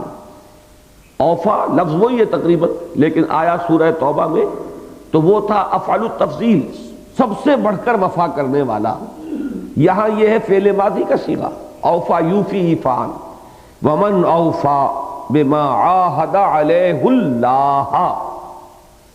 اور جس نے پورا کر دیا وہ جس پر کہ اس نے معاہدہ کیا تھا اللہ سے. مبایعت تو اللہ سے کی تھی، سودا اللہ سے کیا تھا. جس نے وہ پورا کر دیا فسیؤتیہ اجرا عظیما، تو اللہ تعالیٰ اسے بہت بڑا اجر عطا فرمائے گا. یہ ہے وہ بیعت کی اصل حقیقت کہ جس سے وہ ایک نسبت قائم ہوتی ہے، اجتماعیت وجود میں آتی ہے. اب ذرا قرآن مجید میں بات جو ہے مکمل کر لینے کے لیے چوتھی آیت کا بھی صرف اس وقت حوالہ دینا مقصود تھا کہ لفظ بیعت جو ہے وہ قرآن مجید میں چوتھی بار سورۃ الممتحنہ میں آیا ہے، خواتین کی بیعت. سورہ ممتحنہ سورہ فتح کے بعد نازل ہوئی ہے، اس لیے کہ سورہ فتح میں تو صلح حدیبیہ کا ذکر ہے. صلح حدیبیہ کی بنا پر خواتین کا ایک مسئلہ درپیش ہوا کہ چونکہ وہاں طے ہو گیا تھا کہ کوئی مسلمان اگر آ جائے گا مدینے سے واپس، اگر مکے آئے گا، وہ مکے سے مدینے آئے گا تو اسے واپس کرنا ہوگا. اب اس میں مسئلہ پیدا ہوا خواتین کا. وہ ایک بڑی ایک جداگانہ حیثیت کا معاملہ تھا، نوعیت مختلف تھی، اس پر خاص طور پر یہ سورہ ممتحنہ نازل ہوئی. بہرحال میں اس پوری بحث میں نہیں جا رہا، صرف یہ آیت نوٹ کر لیجئے. قرآن مجید میں بیعت کا ذکر چوتھی بار جو آیا، یا ایھا النبی، اے نبی صلی اللہ علیہ وسلم، اذا جاءک المؤمنات، جب آئیں آپ کے پاس مومن خواتین، یبایعنک، آپ سے یہ بیعت کرنے کے لیے، وہ آپ سے یہ بیعت کریں، علی اللہ یشرکن باللہ، اس بات کی کہ وہ اللہ کے ساتھ کسی کو شریک نہیں کریں گے، کسی شے کو شریک نہیں کریں گے. علی اللہ یشرکن باللہ شیئا ولا یسرقن، نہ چوری کریں گی، ولا یزنین، نہ بدکاری کریں گی، ولا یقتلن اولادہن، نہ اپنی اولاد کو قتل کریں گی، ولا یاتین ببہتان یفترینہ بین ایدیہن وارجلہن، نہ ہی اپنے ہاتھوں اور پاؤں کے درمیان سے کوئی بہتان اٹھائیں گی، ولا یعصینک فی معروف، اور یہ کہ وہ کسی بھی بھلے اور نیک کام میں، معروف کام میں جو حکم آپ دیں گے اس سے سرتابی نہیں کریں گی. فبایعہن، تو اے نبی ان کی بیعت قبول فرمائیے، ان کو بیعت کر لیجئے، یہ لفظی ترجمہ ہوگا. واستغفر لہن اللہ، اور اللہ تعالیٰ سے ان کے لیے مغفرت طلب کیجئے. ان اللہ غفور رحیم، یقیناً اللہ تعالیٰ غفور ہے، رحیم ہے. یہ چار مقامات ہو گئے کہ جن میں قرآن مجید میں بیعت کا لفظ آیا. ان میں سے سورہ توبہ کی آیت بیعت کی اصل حقیقت کو واضح کر رہی ہے، اور 3 آیات میں جو اصطلاحاً یہ لفظ مستعمل ہے ان کا ذکر ہے. اب اس بات کو نوٹ کر لیجئے کہ سیرت میں ہمیں جو کچھ ملتا ہے وہ یہ ہے، ایک فطری معاملہ ہے بالکل. سیرت النبی صلی اللہ علیہ وسلم میں مکی دور میں جو لوگ اسلام لائے، اہل مکہ، ان سے کسی بیعت کا ہمیں ذکر نہیں ملتا. میں یہ نہیں کہہ رہا کہ بیعت نہیں لی حضور نے، لیکن ذکر نہیں ملتا. ابو بکر جب ایمان لائے، عمر جب ایمان لائے، حمزہ جب ایمان لائے رضی اللہ تعالی عنہم، تو یہ بڑے اہم واقعات ہیں، ان کے ذکر بھی ملتا ہے، تفصیل بھی ہے، لیکن یہ کہ کہیں بھی اس میں بیعت کا لفظ نہیں آتا. البتہ ہمیں بیعت کا ذکر ملتا ہے کہ اگر کوئی شخص باہر سے آیا اور اس نے اگر اسلام کا اظہار کیا، وہ اسلام لایا، اس کے ضمن میں روایات مل جاتی ہیں کہ پھر وہ مصافحہ بھی ہوا، قول و قرار بھی ہوا، اور اسے بیعت اسلام کہتے ہیں. یہ بیعت اسلام ثابت ہے مکی دور میں، لیکن اہل مکہ سے نہیں، باہر سے آنے والوں سے. اس کے بعد ایک بیعت نظم جماعت کی، ڈسپلن کی، سم و طاعت کی، یہ بھی ہمیں مکے والوں سے پورے مکی دور میں کہیں اس کا ذکر نہیں ملتا، ثبوت نہیں ملتا۔ پھر میں عرض کروں گا کہ کسی شے کا عدم ثبوت اس کے عدم وجود کو مستلزم نہیں ہے۔ ہو سکتا ہے کوئی واقعہ ہوا ہو مذکور نہ ہو، لیکن بہرحال دی فیکٹ ریمینز، واقعہ یہی ہے کہ مذکور نہیں، ذکر نہیں۔ اب یہ کہاں ملا؟ یہ مدینے والوں سے وہ دو اہم بیعتیں ہیں جو محمد الرسول اللہ صلی اللہ علیہ وسلم نے لی، ایک سن 11 میں ایک سن 12 میں، 11 نبوی 12 نبوی۔ پہلی مرتبہ 6 افراد ایمان لائے تھے، ان کے ضمن میں کسی بیعت کا ذکر نہیں۔ اگلے سال جب آئے، یہ جو پہلی دفعہ ہے یہ اغلباً سن 10 نبوی ہی ہے، وہی سال جس میں کہ آپ گئے تھے طائف کا آپ نے سفر کیا تھا، وہاں سے آپ واپس آئے ہیں۔ اس کے فوراً بعد جو موسم حج آیا اس میں وہ 6 افراد مدینے کے جو ہے حضور صلی اللہ علیہ وسلم پر ایمان لائے، لیکن اس وقت کی کسی بیعت کا ذکر نہیں۔ اگلے سال وہ 12 تھے، پہلے سال والے 6 میں سے ایک صاحب نہیں آئے تھے، غالباً ان کا انتقال ہو گیا تھا، لیکن یہ مجھے قطعی طور پر یاد نہیں ہے۔ 5 ان میں سے تھے، 7 اور تھے۔ جب 12 نے اسلام کا اظہار کیا تو پہلی بیعت ہوئی، اس کو بیعت عقبہ اولیٰ کہتے ہیں۔ اس بیعت عقبہ اولیٰ میں حضور نے وہ بیعت لی کہ جو قرآن مجید میں یوں سمجھئے کہ کم و بیش 10 برس بعد بیعت النساء کے عنوان سے، یہ بھی ہم نے جو آیت پڑھی ہے سورہ ممتحنہ میں، جو الفاظ اس میں آئے ہیں وہ الفاظ اس بیعت عقبہ اولیٰ کے۔ گویا کہ اس میں کسی نظم جماعت کا ایک بیج تو موجود ہے، لا یاسینک فی معروف، اب یہ بھی ایک ڈسپلن ہے، حکم ماننے کا اقرار ہو رہا ہے، جو بھی نیکی کی بات آپ فرمائیں گے ہم مانیں گے، لیکن یہ کہ اس میں وہ نظم جماعت اور سمع و طاعت اور اس کے مختلف لوازم، یہ کہہ سکتے ہیں کہ آپ جیسے گٹھلی کے اندر پورا درخت ہے، بیج کے اندر پورا پودا موجود ہے، اس طریقے سے تو کہہ سکتے ہیں، لیکن ظاہر و باہر نہیں۔ یہ وہ چیز ہے کہ جسے ہمارے بعد میں امت میں جو بیعت ارشاد کا سلسلہ چلا ہے اس کے لیے بطور سند اور بطور دلیل اس بیعت کو قبول کیا گیا ہے کہ اس میں برائیوں سے اجتناب، شرک سے اجتناب، چوری سے اجتناب، اس کو بیعت توبہ بھی کہہ دیں گے، اس کو بیعت ارشاد بھی کہہ دیں گے، اس کو بیعت اصلاح بھی کہہ دیں گے۔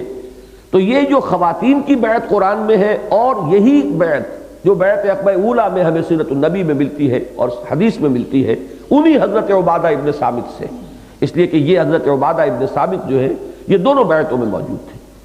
تو یہ بیعت در حقیقت ابھی ہم جو بات سمجھ رہے ہیں وہ یہ ہے کہ یہ کسی نظم کا حیولہ اپنے اندر کم سے کم ظاہری اور نمایاں طور پر نہیں رکھتی، بلکہ یہ کہ اس میں ہم یہ کہہ سکتے ہیں کہ جس طریقے سے ایمان کے اندر پوری چیز موجود ہے، جب رسول مان لیا، ایمان لے آئے تو اطاعت تو کرنی ہے، اس کا صرف ایک تھوڑا سا اظہار کہ ہم آپ کا حکم بھی مانیں گے جو آپ ہمیں دیں گے، بس یہاں تک بات ختم ہو گئی۔ اب اس وقت انہوں نے کہا تھا کہ ہمیں کوئی دیجئے اپنا جانثار، اپنا ساتھی جو ہمیں قرآن پڑھائے۔ حضرت مصعب بن عمیر رضی اللہ تعالیٰ عنہ کو حضور نے ساتھ کیا، اور بعد میں کچھ دنوں کے بعد حضرت عبداللہ ابن مکتوم کو بھی بھیج دیا، عبداللہ ابن ام مکتوم رضی اللہ تعالیٰ عنہ۔ بہرحال ان حضرات کی تعلیم تبلیغ سے اب وہاں پر جو انقلاب آیا ہے، تو اگلے سال جب 72 مرد اور 3 عورتیں آئیں، 75 کا قافلہ، انہوں نے جو بیعت کی ہے وہ ہے بیعت عقبہ ثانیہ، اور وہ سر تا سر وہ بیعت نظم جماعت ہے۔ اس کی کیا وجہ ہے یہ بھی سمجھ لیجئے۔ حضور نے یہ بیعت جماعت مکے والوں سے کیوں نہیں لی؟ اس کا ایک سبب ہے بالکل ظاہر و باہر۔ حضور وہاں خود موجود ہے، کوئی ابھی نظم علیحدہ سے قائم کرنے کی ضرورت نہیں ہے، کسی اور کو امیر بنانے کا سوال نہیں، وہ ابھی چین نہیں وجود میں آ رہی کہ ایک کے بعد دوسرا، دوسرے کے بعد تیسرا، وہ اس کے تابع، یہ اس کے تابع، وہ چین وجود میں نہیں آ رہی۔ حضور خود موجود ہے، جو چیز از خود ہو رہی ہو اس کے لیے خام خواہ کوئی تکلف اور تصنع اس کی کوئی ضرورت نہیں۔ جیسے مکے والوں سے بیعت اسلام ثابت نہیں، اسی طرح مکے والوں سے کوئی بیعت سمع و طاعت ثابت نہیں۔ جس طریقے سے باہر سے آنے والے اگر اسلام لائے تو اس کے لیے بیعت کا ذکر مل گیا، اسی طریقے سے مدینے والے آئے تو ان سے بیعت سمع و طاعت لی گئی۔ وہ بیعت سمع و طاعت بھی شروع میں نہیں لی گئی، بلکہ جب وہاں ایک ہیئت اجتماعیہ کے قیام کی ضرورت پیش آ گئی کہ اب 2-4 آدمیوں کی بات نہیں ہے، 72 افراد ہیں، اور ان کے اندر حضور نے نقیب مقرر فرمائے، 12 نقیب۔ یہ نقیب کون تھے؟ حضور کے نامزد کردہ تھے، حضور کے طرف سے وہاں ڈسپلن کے اور وہاں کے نظم کے انچارج بن کر جا رہے تھے۔ اب ان کے پاس کیا اتھارٹی ہے؟ ان دیئر اون رائٹ ان کے پاس کوئی اختیار نہیں ہے، جیسے دوسرے ایمان لانے والے ویسے یہی ایمان لانے والے۔ ان کو اگر کوئی فوقیت یا فضیلت حاصل ہوئی ہے تو وہ در حقیقت نبی اکرم صلی اللہ علیہ وسلم کی نامزدگی سے حاصل ہوئی۔ کیا خیال ہے آج ہم کچھ وقت تھوڑا سا لگا لیں مزید؟ میں سمجھتا ہوں کہ اس مضمون کو آج ہم مکمل کر لیں تو اچھا ہے۔ لہذا اب یہاں ضرورت پیش آئی ہے کہ اب وہ پورا ڈھانچہ، پورا نظام جو ہے وہ تشکیل پا جائے کہ کوئی شخص کوئی اتھارٹی ڈرائیو کر رہا ہے تو کس کی بنیاد پر؟ اس لیے کہ حضور نے اس کو نامزد کیا ہے۔ اب گویا کہ ایک نظم قائم ہو رہا ہے۔ حضور تو یہاں مکے میں ابھی تشریف فرما ہے، مدینے والوں سے ملاقات بھی ہوگی تو 1 سال کے بعد ہوگی موسم حج میں۔ یہاں جو وہ کام چلے گا مدینے میں، اب وہاں کون نگران ہے، کون ذمہ دار ہے، کون امیر ہوگا، کون مامور ہوگا، کون حکم دے گا، کون سنے گا، کس پر اطاعت لازم ہوگی، یہ ہے اصل میں وہ وقت کہ جب کہ مدینے والوں سے آپ نے بیعت سمع و طاعت لی۔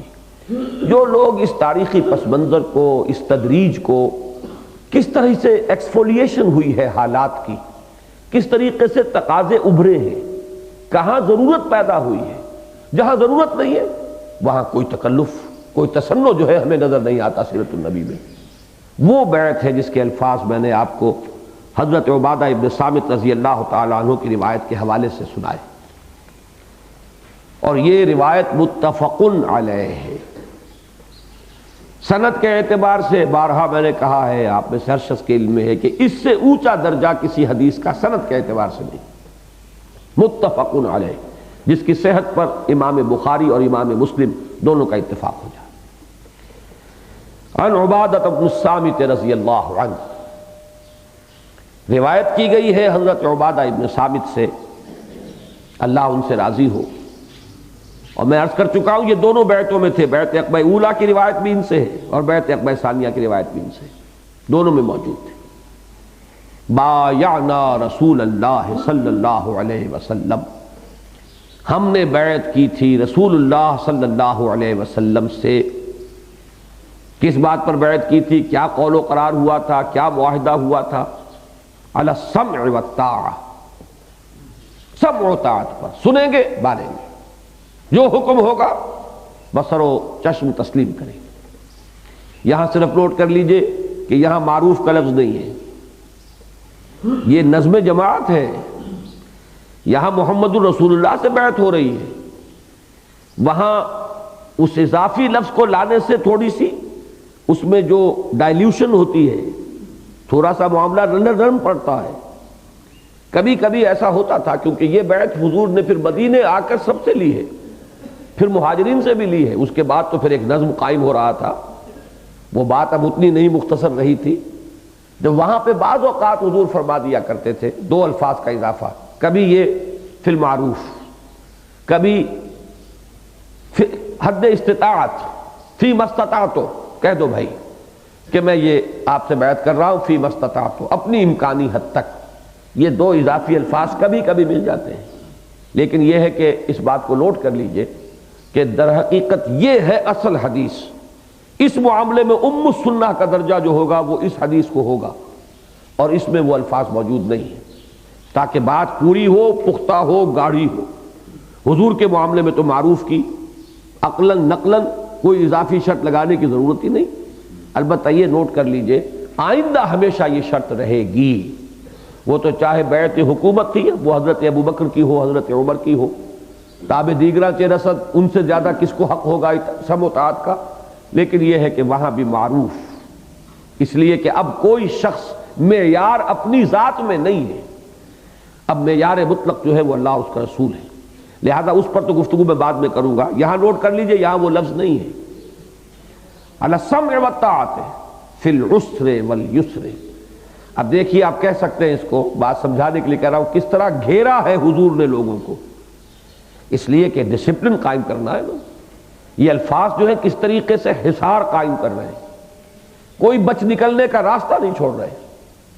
یہ شعوری طور پر زبان سے جب ایک شخص کہتا ہے، اور اگر واقعتاً بودا انسان نہیں ہے، اگر وہ شخص سیرت و کردار کے اعتبار سے دیمک نے اسے چٹ نہیں کیا ہوا ہے، تو وہ جب یہ کہے گا یہ سمجھ کر کہے گا کہ میں حکم مانوں گا، سنوں گا اور مانوں گا، چاہے تنگی ہو چاہے آسانی، مشکل ہو فی العسر. عسر کا لفظ ویسے تو عام ہے ہر مشکل کے لیے، لیکن یہ کہ خاص طور پر تنگی جو ہے مالی تنگی، اس کا اطلاق بعض احادیث میں چونکہ اس کا ذکر زیادہ آیا ہے. چاہے ہمارے لیے آسانیاں ہوں، فراوانیاں ہوں یا تنگیاں ہوں، ہر حالت میں ہم آپ کا حکم مانیں گے. فی العسر والیسر، سختی میں بھی، مشکل میں بھی، تنگی میں بھی، اور آسانی میں بھی، فراوانی میں بھی، کشادگی میں بھی. والمنشط والمکرہ، منشط نشاط سے بنا ہے. نشاط طبیعت کے اندر ایک آمادگی، کھلا ہونا. انسان جب کسی چیز سے متفق ہوتا ہے تو اس کے لیے کام کرنے کے لیے طبیعت میں آمادگی ہوتی ہے. فرض کیجئے کہ کبھی کسی اجتماعی معاملے میں بہت بحث ہوئی ہے، رد و قضا ہوئی ہے، کسی کی رائے ہے یوں کرنا چاہیے، کسی کی رائے ہے یوں کرنا چاہیے. اب ظاہر بات ہے آخری فیصلہ تو ایک ہوگا. اب وہ کچھ لوگوں کی رائے کے مطابق ہوگا، کچھ کی رائے کے خلاف ہوگا. اب جن کے رائے کے مطابق ہوا ہے انہیں تو آپ دیکھیں گے کہ بڑے چاق اور چوبند ہو کر وہ اس میں لگ رہے ہیں، اس لیے کہ وہ تو ان کی طبیعت کا انشراح ہے، ان کی اپنی رائے یہی تھی، ان کی اپنی رائے کے مطابق فیصلہ ہوا ہے. اور جن لوگوں کی رائے کے خلاف فیصلہ ہوا ہے انہیں اب اپنی طبیعت کو دھکیلنا پڑے گا، انہیں اپنی طبیعت کو اس کے لیے مجبور کرنا پڑے گا. تو یہ دونوں کیفیتوں کا گھیراؤ کر لیا ہے انحصار. اس کا حصار چاہے طبیعتیں آمادہ ہوں اور چاہے طبیعت پر جبر کرنا پڑے، اکراہ کرنا پڑے، اسے مجبور کرنا پڑے، اس لیے کہ نظم اس کے بغیر قائم نہیں رہ سکتا. جماعتی زندگی کی تو روح رواں یہی ہے، یہی اس کی لازمی، اس کا تقاضا ہے. اگر آدمی طے کر لے کہ صاحب ہماری مرضی کے مطابق ہوگا تو ہم ساتھ دیں گے، ورنہ جن کی رائے کے مطابق ہوا وہ کریں. یہ ہے وہ منافقت جماعتی اعتبار سے جس کی سب سے نمایاں مثال غزوہ احد میں سامنے آئی، جبکہ عبداللہ ابن ابی یہ کہہ کر واپس لوٹ گیا 300 آدمیوں کے ساتھ، جب ہمارے مشورے پہ عمل نہیں ہوتا تو ہم خام خواہ اپنی جانیں کیوں خطرے کے اندر ڈالیں. اس کی رائے یہ تھی کہ مدینے کے اندر محصور ہو کر دفاع کیا جائے. عجیب بات یہ کہ خود حضور کی رائے بھی یہی تھی، لیکن حضور نے اپنے ساتھیوں کی رائے کا احترام کیا، ان کی دلجوئی کے لیے ان کے جذبات کا پاس کرتے ہوئے اپنی رائے پر ان کی رائے کو مقدم رکھ کر فیصلہ کر دیا. لیکن اب وہ شخص جو ہے نکلا ہے، مدینے سے آیا ہے. 1000 کی نفری تھی حضور جب نکلے ہیں مدینہ منورہ سے، عین میدان جنگ سے کتنا بڑا نقصان پہنچایا ہے، کتنے لوگوں کے مومنین صادقین کے بھی پاؤں میں ایک دفعہ تو تزلزل پیدا ہوا ہوگا. 1/3 نفری ٹوٹ کر جا رہی ہے. پہلے ہی ہم 1/3 تھے مقابلے میں، 3000 سے 1000 کا مقابلہ تھا، اب ہماری 1/3 نفری جو ہے وہ ٹوٹ کر جا رہی ہے. اسی لیے آیا سورہ آل عمران میں اذ ہمت طائفتان منکم ان تفشلا، تم میں بھی 2 گروہ ایسے تھے کہ جو ڈھیلے پڑ گئے تھے، جن کے پاؤں میں تزلزل آ گیا تھا. یہ سب کچھ کس بنیاد پر تھا؟ حل لنا من الامر من شیء، ہمارے ہاتھ میں بھی کوئی اختیار ہے کہ نہیں؟ اپنی منمانی کرتے ہیں، جو چاہتے ہیں فیصلہ کر دیتے ہیں. یہ معاملہ تو نہیں چل سکتا. اگر اس طرح چلانا ہے تو پھر چلائیں، پھر خود ہی جائیں، خود ہی اپنی جان مال کے اوپر سارے خطرات جو ہے وہ برداشت کریں، ہم ساتھ نہیں دیں گے. تو یہ ہے وہ چیز. بایعنا رسول اللہ صلی اللہ علیہ وسلم علی السمع والطاعۃ فی العسر والیسر والمنشط والمکرہ. طبیعت میں ہمارے نشاط ہو، طبیعت میں آمادگی ہو، اگر ہم اسے خوشگوار فیصلہ محسوس کریں تب بھی کریں گے، اور اگر ہماری طبیعت کے خلاف فیصلہ ہو، اگر ہم اس کے لیے اپنی طبیعتوں کو آمادہ نہ پا رہے ہو تب بھی ہم اپنی طبیعتوں کو مجبور کریں گے اور آپ کا حکم مانیں گے.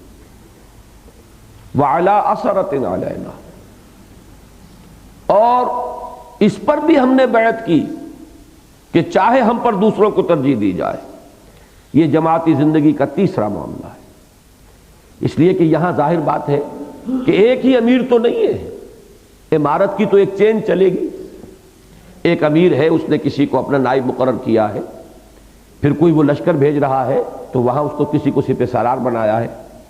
اس لشکر میں سپہ سالار ہی تو نہیں ہے، کوئی میمنہ کا ہے، کوئی میسرہ کا ہے، کوئی قلب کا انچارج ہے۔ میسرہ کے اندر بھی کئی گروپ ہیں، کوئی کسی کے پاس کسی کا جھنڈا ہے، کسی کے پاس کسی کا جھنڈا ہے۔ تو یہ ایک چین ہے۔ جماعت جب بھی قائم ہوگی تو اس میں تو یہ ایک سوائے ایک شخص کے who is at the top، وہ تو امیر ہی امیر ہے، باقی تو ہر شخص جو ہے وہ امیر بھی ہے، مامور بھی ہے، اپنے سے اوپر کا مامور ہے، اپنے سے نیچے والوں کے لیے امیر ہے۔ تو یہ امیر اور مامور کا اب ایک رشتہ، ایک چین ہے جو قائم ہوتی ہے۔ اس میں یہ کہ ایک تو یہ ہے کہ صاحب امارت کا جو انتخاب ہو اور عزل و نصب ہو، اس کے کوئی قواعد ہونے چاہیے، قانون ہونے چاہیے۔ یہ کیا بات ہے، جس کو چاہ پسند کر لیا، اس کو جھنڈا تھما دیا۔ آخری امتحان جو لیا ہے محمد رسول اللہ صلی اللہ علیہ وسلم صحابہ کرام کا، وہ حضرت اسامہ کی امارت کا امتحان تھا کہ کس اعتبار سے وہ افضل تھے۔ عمر میں ووگ نہیں، کہاں ابو بکر عمر موجود ہیں رضی اللہ تعالی عنہما، علی موجود ہے رضی اللہ تعالی عنہ، کون کون موجود ہے، اور جھنڈا تھما دیا اسامہ ابن زید کو۔ یہ امتحان تھا، بہت بڑا امتحان۔ جیسے کہ حضور نے فرمایا تھا کہ چاہے ایک حبشی تم پر امیر بنا دیا جائے، تمہیں حکم ماننا ہوگا۔ یہ نہیں ہے کہ ہم اعلیٰ ہیں، ہم برتر ہیں اور یہ کمتر ہے، ہم اس کو ہمارے اوپر خام خواہ جو ہے امیر بنا دیا گیا۔ کوئی معیار ہونا چاہیے صاحب، کوئی قاعدہ، کوئی قانون ہونا چاہیے، کوئی ضابطہ ہونا چاہیے۔ یہ کیا ہے کہ بس پسند آ گیا کوئی اور اس کو امیر بنا دیا۔ ان ساری چیزوں کا سد باب پہلے ہی سے گویا کہ ہاتھ توڑوا لیے محمد رسول اللہ صلی اللہ علیہ وسلم نے کہ یہ میرا اختیار ہوگا، جس کو چاہوں امیر بناؤں۔ وَعَلَىٰ أَثَرَةٍ عَلَيْنَا، ہم پہلے سے طے کر رہے ہیں، عہد کر رہے ہیں، چاہے دوسروں کو ہم پہ ترجیح دی جائے۔ دیکھیے یہاں اس کا بھی امکان ہے کہ آپ یہ سمجھیں کہ نہیں، واقعتاً یہی شخص جو ہے وہ افضل ہے یا یہی شخص اہل تر ہے۔ اس کو نہیں بلکہ اس کو کہ چاہے تم یہ سمجھ رہے ہو کہ یہ ہم میں افضل نہیں ہے، اس کے باوجود جس کے ہاتھ میں بھی جھنڈا تھما دیا جائے تمہیں اس کی اطاعت کرنی ہے۔ یہ چین جو ہے اطاعت کی، جیسا کہ حضور نے فرمایا من اطاعنی فقد اطاع اللہ ومن عصانی فقد عصى اللہ، جس نے میری اطاعت کی اس نے اللہ کی اطاعت کی، جس نے میری نافرمانی کی اس نے اللہ کی نافرمانی کی۔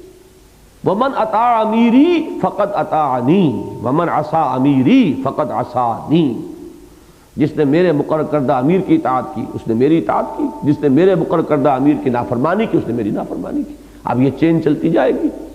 البتہ یہ کہ حضور نے بھی کسی کو معین کیا ہو تو وہاں اطاعت فی المعروف ہو جائے گی، معروف کی شرط آپ سے آپ آ جائے گی۔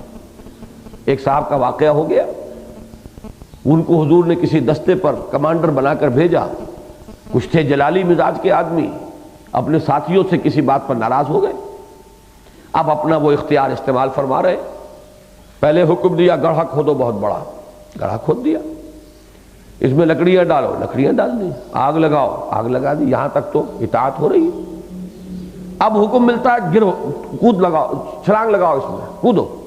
اب وہ ٹھٹک کے کھڑے رہ گئے کہ اسی آگ سے بچنے کے لیے تو ہم نے محمد کا دامن تھاما صلی اللہ علیہ وسلم، تو اس آگ میں ہم آپ کے حکم سے کیسے کود جائیں؟ بعد میں یہ معاملہ پیش کیا گیا، حضور نے فرمایا انہوں نے ٹھیک کیا۔ یہ کیوں آپ نے اس کی توثیق کی کہ یہ فی المعروف نہیں ہے، یہ تو منکر کا معاملہ ہے، یہ تو خودکشی کی بات ہے، اس کی اجازت جو ہے وہ نہیں دی جا سکتی کسی صاحب امر کو۔ لہذا چاہے وہ حضور کا مقرر کردہ امیر تھا، لہذا اس کی اطاعت بھی فی المعروف ہوگی، مطلق نہیں ہوگی۔ مطلق اطاعت صرف محمد الرسول اللہ، آخری انسان محمد تھے صلی اللہ علیہ وسلم، جن کی اطاعت مطلق تھی، ان کے بعد کسی کی اطاعت مطلق نہیں۔ ابو بکر کی نہیں ہے تو اور کس کی ہوگی؟ ہمارے لیے تو آخری بات یہ ہے کہ ابو بکر کی اطاعت بھی مطلق نہیں۔ تو یہ بات نوٹ کر لیجئے کہ وہ جو بھی اب چین بنے گی اس میں، اچھا بعض روایات میں امیری نہیں ہے، الامیر ہے، من اطاع الامیر فقد اطاعنی ومن عصى الامیر فقد عصانی۔ اس لیے کہ یہ اب معاملہ آئندہ جو ہے نبی اکرم صلی اللہ علیہ وسلم کے بعد، یہ تو اب ایک انسٹیٹیوشنلائز ہو جانے والی بات ہے۔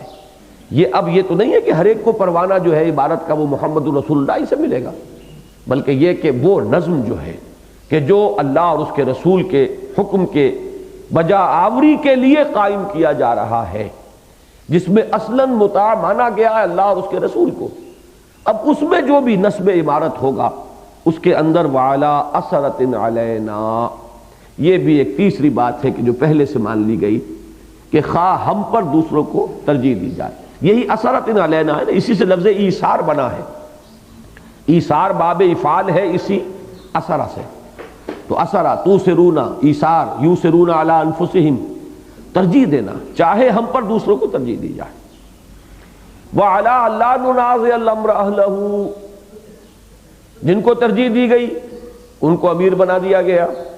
اب چوتھی بات یہ آ گئی، ہم اصحاب امر سے جھگڑیں گے نہیں، جو بھی ولاۃ امر ہوں گے، جو جس لیول پر ہے، جس جگہ ہے، ہم اس کا حکم مانیں گے، اس سے امر میں جھگڑیں گے نہیں۔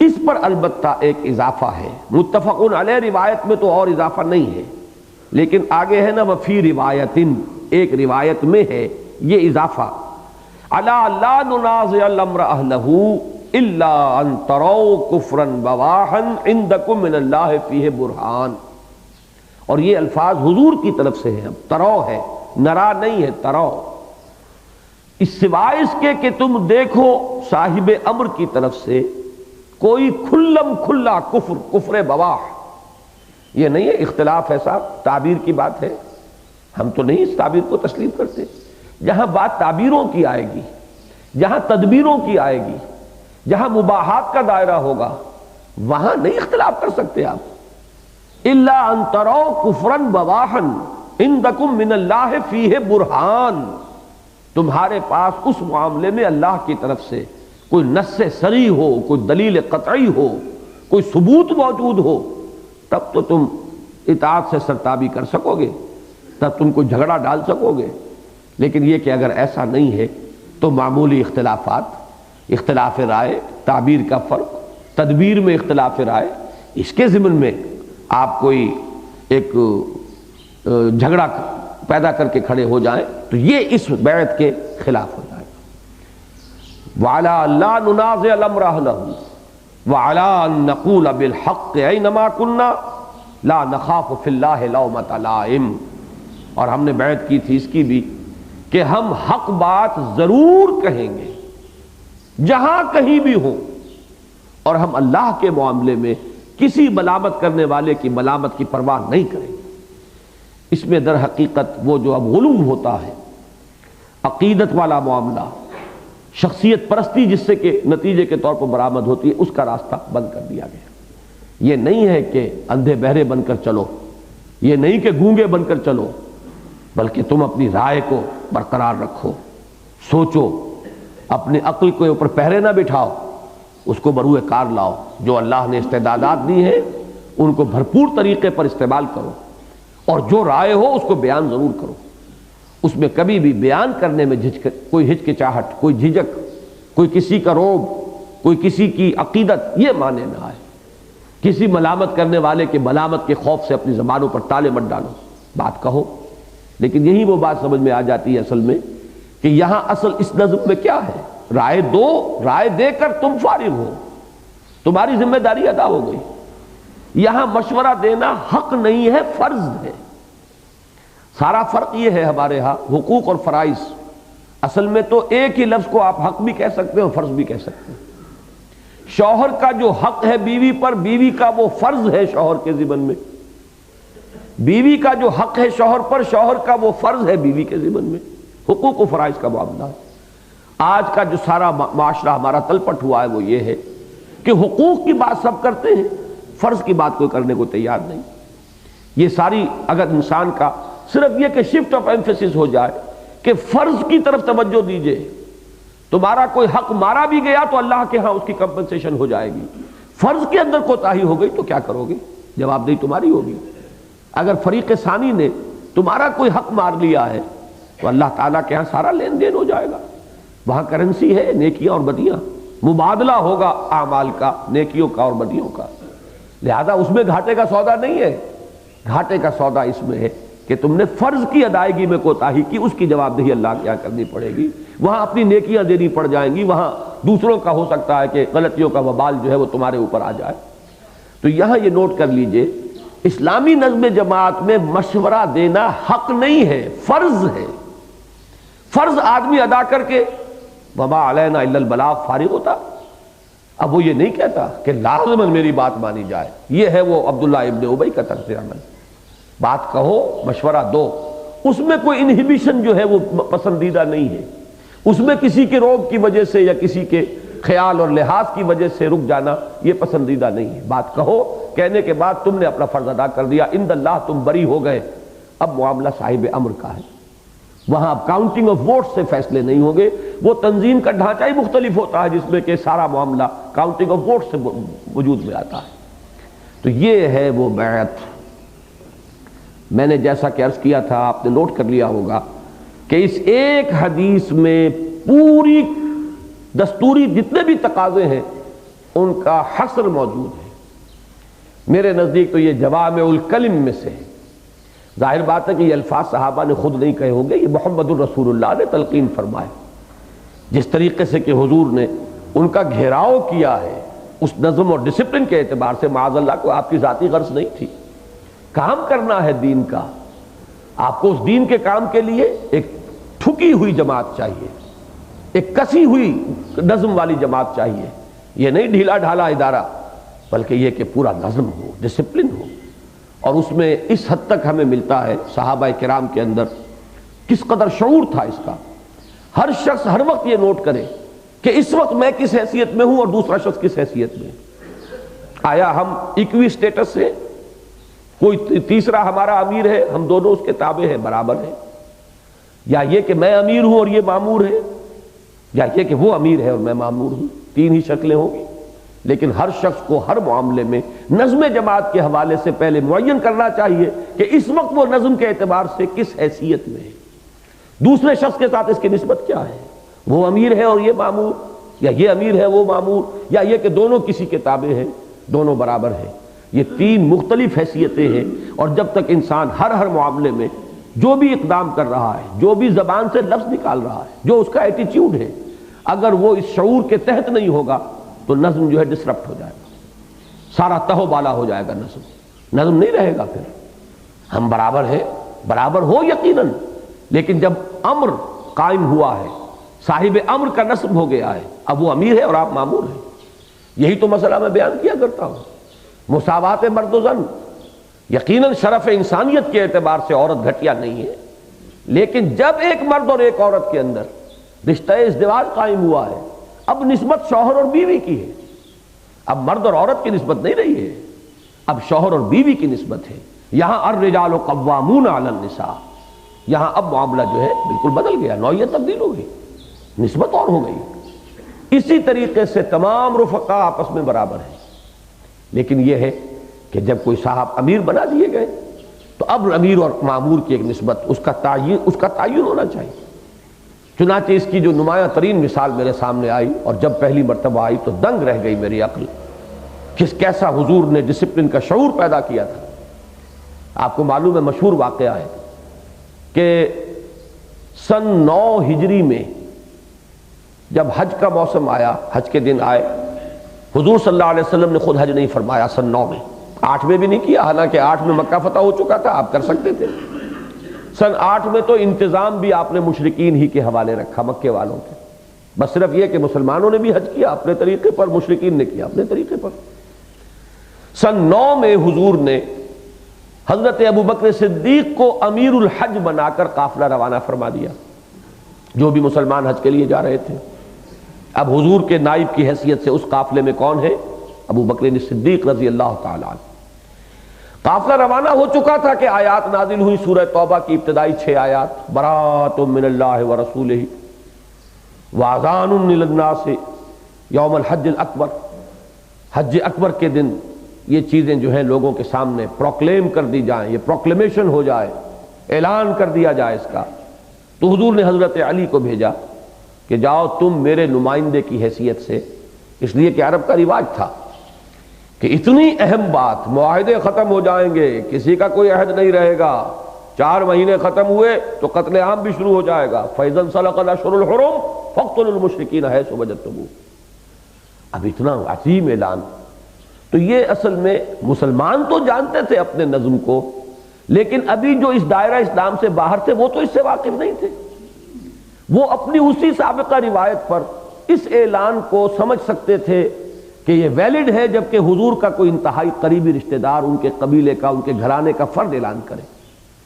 تو گویا کہ اپنے ذاتی نمائندے کی حیثیت سے حضور نے حضرت علی کو بھیج دیا.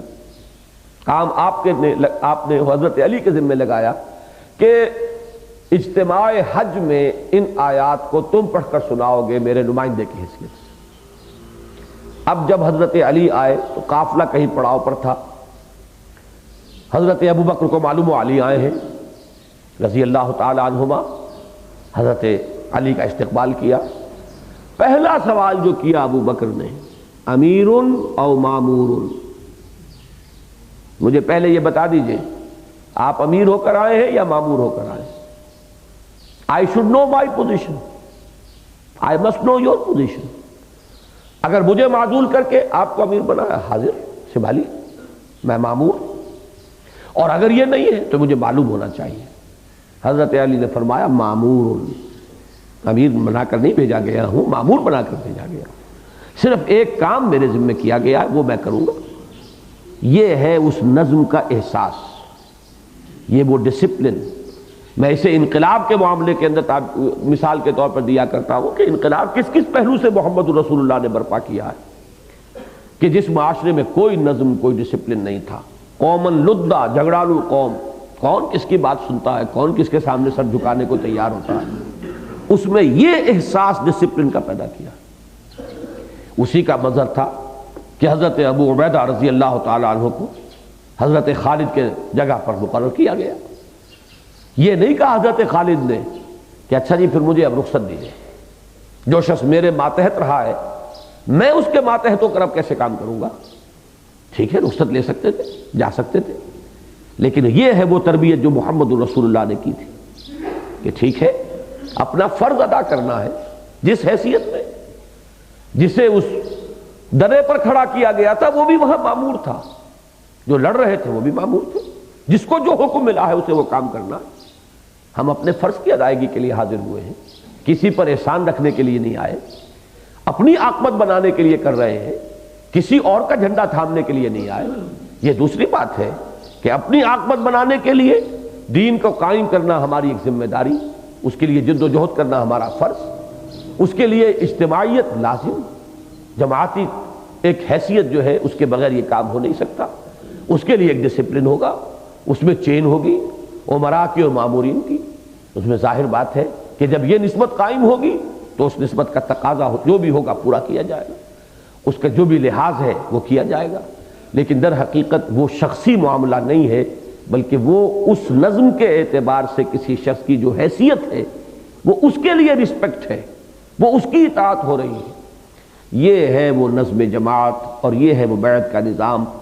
باقی یہ کہ حضور صلی اللہ علیہ وسلم سے جو یہ ایک شعر اور آپ کے صحابہ سے جو مروی ہے بخاری شریف میں، اس پر میں آج کے درس کو ختم کر رہا ہوں کہ نحن الذین بایعوا محمدا علی الجہاد ما بقینا ابدا. ہم ہیں وہ لوگ جنہوں نے محمد سے بیعت کی، جہاد کی صلی اللہ علیہ وسلم. اب یہ جاری رہے گا جب تک جان میں جان ہے، جب تک جسم و جان کا رشتہ ہے. یہاں بھی یہ بھی نوٹ کر لیجئے کہ حضور مختلف مواقع پر اور بھی بیعتیں لے لیتے تھے انفرادی. کسی سے بیعت لی ہے کس بات کی؟ علی نصح لکل مسلم، ہر مسلمان کی خیر خواہی کرو گے بیعت ہو گئی. تو یہ تو بات پکی کرنے کے لیے کسی بھی قسم کی بیعت، خیر خواہی کی بیعت، کہیں ہجرت کی بیعت، کہیں جہاد کی بیعت، کہیں موت کی بیعت، کہیں بھاگیں گے نہیں اس کی بیعت، علی اللہ نفر، یہ بیعتیں ہوئی ہیں. لیکن یہ جان لیجئے کہ اصل بیعتیں دو بنی، بیعت اسلام اور اس کے ساتھ بیعت ارشاد. یہ ایک خانہ علیحدہ ہو جائے گا. ایک بیعت جہاد اور بیعت سم و طاعت، اس لیے کہ اس اجتماعیت کے لیے وہ بیعت سم و طاعت ہے. اور اس پر یہ حدیث جو حضرت عبادہ ابن صامت کی رضی اللہ تعالی عنہ، یہ ہے اصل منات جسے کہتے ہیں، یہ ہے کھوٹا جس کے گرد کے ہر چیز اب جو ہے وہ چکی جس کے گرد گھومتی ہے. یہ حدیث ہے کہ اس کا تو ایک ایک لفظ ہم میں سے ہر شخص کو یاد ہونا چاہیے، اس کے ان تقاضوں کا پورا شعور ہونا چاہیے، اس لیے کہ ہمیں اب اپنی جو بھی اجتماعی حیات ہے اسے بالکلیہ اس پوری حدیث کے سانچے میں ڈھالنا ہے. ہم نے جو بھی یہ ارتقائی مراحل طے کیے ہیں، پہلے کچھ دستوری، نیم قواعد و ضوابط کی تنظیم، پھر ہم نے بیعت کا فیصلہ کیا، پھر بیعت میں بھی رفتہ رفتہ تدریجاً، اس لیے کہ ایک دم جو ہے اس دور جدید میں اس کے ساتھ ذہنوں کی اور مزاجوں کی مناسبت آسان کام نہیں تھی، تدریجاً ہم اس کی طرف آئے ہیں. لیکن یہ جان لیجئے کہ ہمارا یہ سالانہ اجتماع اس اعتبار سے بھی ایک اہم موڑ ہے تنظیم اسلامی میں کہ ہمیں آئندہ اب بالکلیہ اسی بیعت کے نظام پر اپنے پورے ڈسپلن کو اور اپنے پورے ڈھانچے کو کھڑا کرنا ہے. اللہ تعالی ہمیں اس کی توفیق عطا فرمائے. بارک اللہ لی و لکم فی القرآن العظیم و نفعنی و ایاکم بالآیات والذکر الحکیم.